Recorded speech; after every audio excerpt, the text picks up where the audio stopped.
देवरा के संग अब की होली खेलो ई फगवा में भौजी तू माजा ले ला। बोला ए भौजी ले ला हो। भौजी देवरा के संग अब की होली खेलो ई फगवा में भौजी तू माजा ले ला।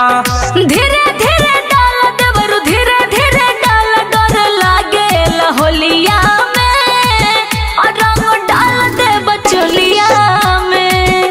डर लागे होलिया में और रंग डाल दे बचलिया में। और दूर रहो। डर लागे होलिया में रंग डाल दे बचलिया में।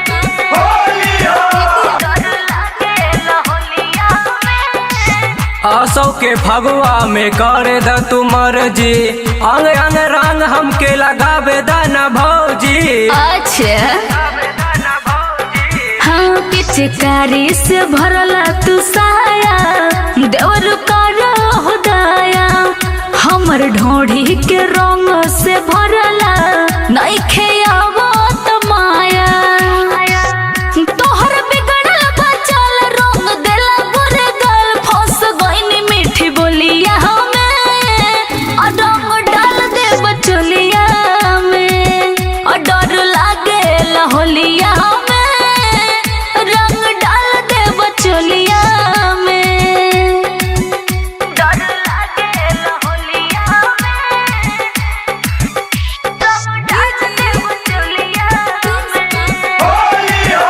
डर लागे होलिया में। संतोष संदीप से भौजी जौबना रंगवाला गुलशन से अपना तू गाल मिसवाला। बात सुना पियावा के लगी सुमित पाता तोड़ दी है हमर गाटा।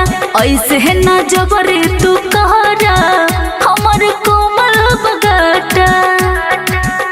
हमर पक गइल पुआ ढोढ़े के कोइल कोआ पिचकारी मरल भेलिया में और रंग डाल दे बचलिया में। और डर लागे ई होलिया में और रंग डाल दे बचलिया में। Krishna recording studio.